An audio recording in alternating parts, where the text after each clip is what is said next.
সে অনেক ছোটবেলায় এক বন্ধুর হাতে সুদৃশ্য এক হাতঘড়ি দেখে খুব চমকিত ও মোহিত হয়েছিল। মুগ্ধতার আতিশয্যে সৌজন্যের সীমা অতিক্রম করে বন্ধুকে বলেছিলাম, একবার পড়তে দিবি? বন্ধুত্বের খাতিরে অমূলক আবদারে প্রশ্রয় দিয়েছিল বন্ধু। মনে করেছিলাম একবার ঘড়িটা পড়লেই হয়তো তিশাতুর মন সজীব হয়ে উঠবে। না, তা হয়নি। বরং আরও উদ্গ্রীব, আরও লোভাতুর হয়ে উঠেছিল মন। কি সুন্দর ঘড়ি, কি সুন্দর বাতি জ্বলে, ডিজিটে দেখায় সব ঘড়ির সময়।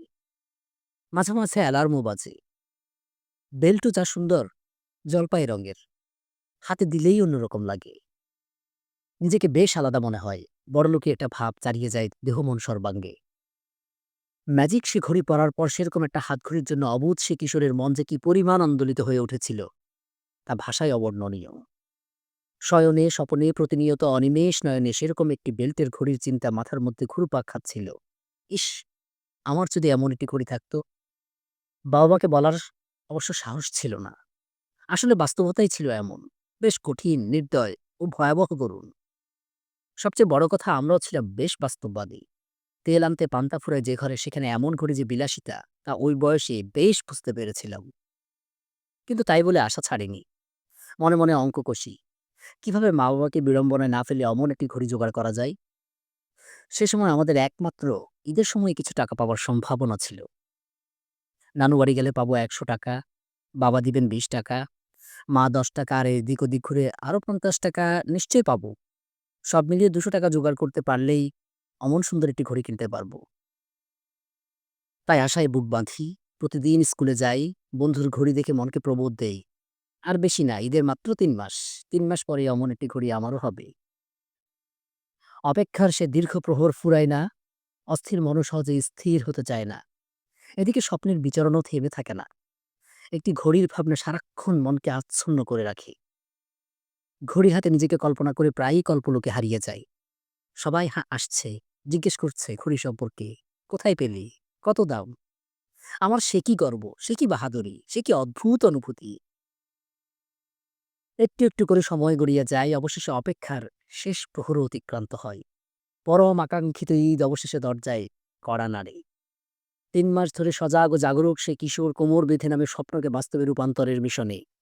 ঈদের দিন কাছের দূরের চেনা অচেনা সব আত্মীয় প্রতিবেশীর ঘরে যায়।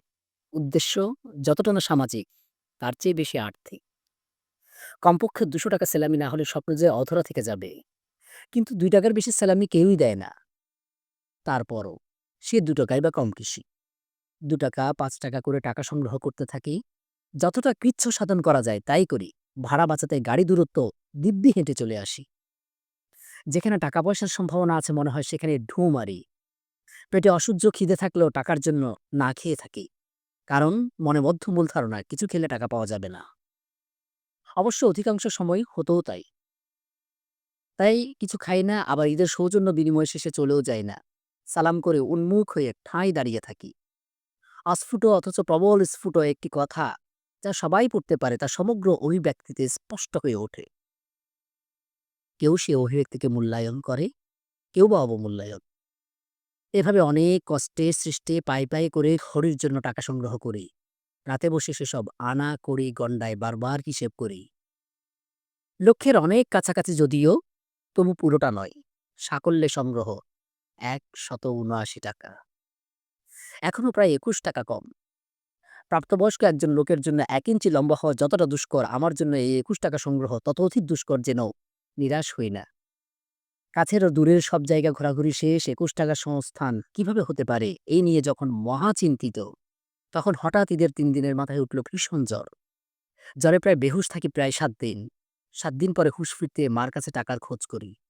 মা যদিও বলেন আছে, কিন্তু তার কথায় কেমন যেন খটকা লাগে। মাকে আবার বলি, আমার টাকা এনে দাও।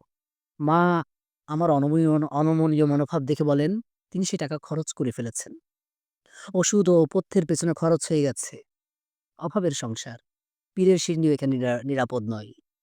মুহূর্তে কাঁচ ভাঙার মতো যেন হৃদয় ভেঙে হয় খান খান। চোখে ঝরো শ্রাবণের বাড়ি। মা যথারীতি দেন তার ছেলে ভুলানো মিথ্যে প্রতিশ্রুতি। হাতে টাকা আসলেই দিয়ে দেব।